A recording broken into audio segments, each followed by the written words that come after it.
ಕರ್ನಾಟಕ ರಾಜ್ಯೋತ್ಸವಕ್ಕೆ ಕನ್ನಡದಲ್ಲೇ ಶುಭ ಹಾರೈಸಿದ ಪ್ರಧಾನಿ ಮೋದಿ. ಕರ್ನಾಟಕದಾದ್ಯಂತ ಇಂದು 70ನೇ ಕನ್ನಡ ರಾಜ್ಯೋತ್ಸವವನ್ನು ಸಂಭ್ರಮದಿಂದ ಆಚರಿಸಲಾಗುತ್ತಿದೆ. ಬೆಂಗಳೂರು ಸೇರಿದಂತೆ ರಾಜ್ಯದಲ್ಲಿ ಸಂಭ್ರಮ ಮನೆ ಮಾಡಿದ್ದು, ಈ ವಿಶೇಷ ಸಂದರ್ಭದಲ್ಲಿ ಪ್ರಧಾನಿ ನರೇಂದ್ರ ಮೋದಿ ಮತ್ತು ಕೇಂದ್ರ ಗೃಹ ಸಚಿವ ಅಮಿತ್ ಶಾ ಕನ್ನಡದಲ್ಲಿಯೇ ಕರ್ನಾಟಕದ ಜನತೆಗೆ ಶುಭ ಹಾರೈಸಿದ್ದಾರೆ. ಇಂದು ನಾವು ಕನ್ನಡ ರಾಜ್ಯೋತ್ಸವವನ್ನು ಆಚರಿಸುತ್ತಿರುವಾಗ ಕರ್ನಾಟಕದ ಜನರಿಗೆ ಪ್ರತೀಕವಾಗಿರುವ ಶ್ರೇಷ್ಠತೆ ಮತ್ತು ಶ್ರಮಶೀಲ ಸ್ವಭಾವವನ್ನು ನಾವು ಆಚರಿಸುತ್ತೇವೆ. ಸಾಹಿತ್ಯ, ಕಲೆ, ಸಂಗೀತ ಮತ್ತಿತರ ಕ್ಷೇತ್ರಗಳಲ್ಲಿ ಪ್ರತಿಫಲಿಸುವ ಕರ್ನಾಟಕದ ಶ್ರೀಮಂತ ಸಂಸ್ಕೃತಿಯನ್ನು ಸಹ ನಾವು ಆಚರಿಸುತ್ತೇವೆ. ಈ ರಾಜ್ಯವು ಜ್ಞಾನದಲ್ಲಿ ಅಡಗಿರುವ ಪ್ರಗತಿಯ ಮನೋಭಾವವನ್ನು ಪ್ರತಿಬಿಂಬಿಸುತ್ತದೆ. ರಾಜ್ಯದ ಜನರು ಸಂತೋಷ ಮತ್ತು ಆರೋಗ್ಯದಿಂದ ಇರಲಿ ಎಂದು ನಾನು ಪ್ರಾರ್ಥಿಸುತ್ತೇನೆ ಎಂದು ಎಕ್ಸ್ ಸಂದೇಶದಲ್ಲಿ ಮೋದಿ ಉಲ್ಲೇಖಿಸಿದ್ದಾರೆ. ಕರ್ನಾಟಕದ ಸಹೋದರ ಸಹೋದರಿಯರಿಗೆ ಕನ್ನಡ ರಾಜ್ಯೋತ್ಸವದ ಶುಭಾಶಯಗಳು. ಕರ್ನಾಟಕವು ಕಲೆ, ನಾವೀನ್ಯತೆ ಮತ್ತು ಕಲಿಕೆಯ ಶ್ರೀಮಂತ ಪರಂಪರೆಯನ್ನು ಹೊಂದಿದ್ದು, ಇಲ್ಲಿನ ಜನರು ನಮ್ಮ ಸಂಸ್ಕೃತಿ ಮತ್ತು ರಾಷ್ಟ್ರದ ಪ್ರಗತಿಗೆ ಅಮೂಲ್ಯ ಕೊಡುಗೆಗಳನ್ನು ನೀಡಿದ್ದಾರೆ. ರಾಜ್ಯವು ಸದಾ ಸಮೃದ್ಧಿ ಮತ್ತು ವೈಭವದೊಂದಿಗೆ ಅಭಿವೃದ್ಧಿ ಪಥದತ್ತ ಸಾಗಲಿ ಎಂದು ಅಮಿತ್ ಶಾ ಎಕ್ಸ್ ಸಂದೇಶದಲ್ಲಿ ಉಲ್ಲೇಖಿಸಿದ್ದಾರೆ. ಕರ್ನಾಟಕ ರಾಜ್ಯೋತ್ಸವಕ್ಕೆ ಕನ್ನಡದಲ್ಲೇ ಶುಭ ಹಾರೈಸಿದ ಪ್ರಧಾನಿ ಮೋದಿ.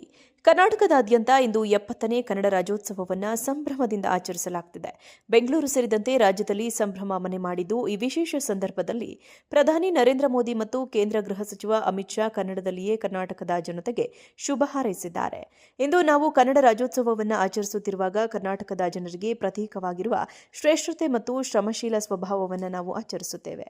ಸಾಹಿತ್ಯ, ಕಲೆ, ಸಂಗೀತ ಮತ್ತಿತರ ಕ್ಷೇತ್ರಗಳಲ್ಲಿ ಪ್ರತಿಫಲಿಸುವ ಕರ್ನಾಟಕದ ಶ್ರೀಮಂತ ಸಂಸ್ಕೃತಿಯನ್ನು ಸಹ ನಾವು ಆಚರಿಸುತ್ತೇವೆ. ಈ ರಾಜ್ಯವು ಜ್ಞಾನದಲ್ಲಿ ಅಡಗಿರುವ ಪ್ರಗತಿಯ ಮನೋಭಾವವನ್ನು ಪ್ರತಿಬಿಂಬಿಸುತ್ತದೆ. ರಾಜ್ಯದ ಜನರು ಸಂತೋಷ ಮತ್ತು ಆರೋಗ್ಯದಿಂದ ಇರಲಿ ಎಂದು ನಾನು ಪ್ರಾರ್ಥಿಸುತ್ತೇನೆ ಎಂದು ಎಕ್ಸ್ ಸಂದೇಶದಲ್ಲಿ ಮೋದಿ ಉಲ್ಲೇಖಿಸಿದ್ದಾರೆ. ಕರ್ನಾಟಕದ ಸಹೋದರ ಸಹೋದರಿಯರಿಗೆ ಕನ್ನಡ ರಾಜ್ಯೋತ್ಸವದ ಶುಭಾಶಯಗಳು. ಕರ್ನಾಟಕವು ಕಲೆ, ನಾವೀನ್ಯತೆ ಮತ್ತು ಕಲಿಕೆಯ ಶ್ರೀಮಂತ ಪರಂಪರೆಯನ್ನು ಹೊಂದಿದ್ದು, ಇಲ್ಲಿನ ಜನರು ನಮ್ಮ ಸಂಸ್ಕೃತಿ ಮತ್ತು ರಾಷ್ಟ್ರದ ಪ್ರಗತಿಗೆ ಅಮೂಲ್ಯ ಕೊಡುಗೆಗಳನ್ನು ನೀಡಿದ್ದಾರೆ. ರಾಜ್ಯವು ಸದಾ ಸಮೃದ್ಧಿ ಮತ್ತು ವೈಭವದೊಂದಿಗೆ ಅಭಿವೃದ್ಧಿ ಪಥದತ್ತ ಸಾಗಲಿ ಎಂದು ಅಮಿತ್ ಶಾ ಎಕ್ಸ್ ಸಂದೇಶದಲ್ಲಿ ಉಲ್ಲೇಖಿಸಿದ್ದಾರೆ. ಕರ್ನಾಟಕ ರಾಜ್ಯೋತ್ಸವಕ್ಕೆ ಕನ್ನಡದಲ್ಲೇ ಶುಭ ಹಾರೈಸಿದ ಪ್ರಧಾನಿ ಮೋದಿ. ಕರ್ನಾಟಕದಾದ್ಯಂತ ಇಂದು 70ನೇ ಕನ್ನಡ ರಾಜ್ಯೋತ್ಸವವನ್ನು ಸಂಭ್ರಮದಿಂದ ಆಚರಿಸಲಾಗುತ್ತಿದೆ. ಬೆಂಗಳೂರು ಸೇರಿದಂತೆ ರಾಜ್ಯದಲ್ಲಿ ಸಂಭ್ರಮ ಮನೆ ಮಾಡಿದ್ದು, ಈ ವಿಶೇಷ ಸಂದರ್ಭದಲ್ಲಿ ಪ್ರಧಾನಿ ನರೇಂದ್ರ ಮೋದಿ ಮತ್ತು ಕೇಂದ್ರ ಗೃಹ ಸಚಿವ ಅಮಿತ್ ಶಾ ಕನ್ನಡದಲ್ಲಿಯೇ ಕರ್ನಾಟಕದ ಜನತೆಗೆ ಶುಭ ಹಾರೈಸಿದ್ದಾರೆ. ಇಂದು ನಾವು ಕನ್ನಡ ರಾಜ್ಯೋತ್ಸವವನ್ನು ಆಚರಿಸುತ್ತಿರುವಾಗ ಕರ್ನಾಟಕದ ಜನರಿಗೆ ಪ್ರತೀಕವಾಗಿರುವ ಶ್ರೇಷ್ಠತೆ ಮತ್ತು ಶ್ರಮಶೀಲ ಸ್ವಭಾವವನ್ನು ನಾವು ಆಚರಿಸುತ್ತೇವೆ.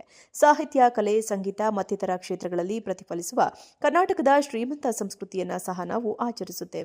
ಈ ರಾಜ್ಯವು ಜ್ಞಾನದಲ್ಲಿ ಅಡಗಿರುವ ಪ್ರಗತಿಯ ಮನೋಭಾವವನ್ನು ಪ್ರತಿಬಿಂಬಿಸುತ್ತದೆ. ರಾಜ್ಯದ ಜನರು ಸಂತೋಷ ಮತ್ತು ಆರೋಗ್ಯದಿಂದ ಇರಲಿ ಎಂದು ನಾನು ಪ್ರಾರ್ಥಿಸುತ್ತೇನೆ ಎಂದು ಎಕ್ಸ್ ಸಂದೇಶದಲ್ಲಿ ಮೋದಿ ಉಲ್ಲೇಖಿಸಿದ್ದಾರೆ. ಕರ್ನಾಟಕದ ಸಹೋದರ ಸಹೋದರಿಯರಿಗೆ ಕನ್ನಡ ರಾಜ್ಯೋತ್ಸವದ ಶುಭಾಶಯಗಳು.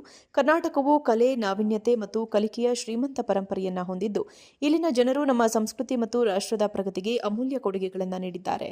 ರಾಜ್ಯವು ಸದಾ ಸಮೃದ್ಧಿ ಮತ್ತು ವೈಭವದೊಂದಿಗೆ ಅಭಿವೃದ್ಧಿ ಪಥದತ್ತ ಸಾಗಲಿ ಎಂದು ಅಮಿತ್ ಶಾ ಎಕ್ಸ್ ಸಂದೇಶದಲ್ಲಿ ಉಲ್ಲೇಖಿಸಿದ್ದಾರೆ. ಕರ್ನಾಟಕ ರಾಜ್ಯೋತ್ಸವಕ್ಕೆ ಕನ್ನಡದಲ್ಲೇ ಶುಭ ಹಾರೈಸಿದ ಪ್ರಧಾನಿ ಮೋದಿ.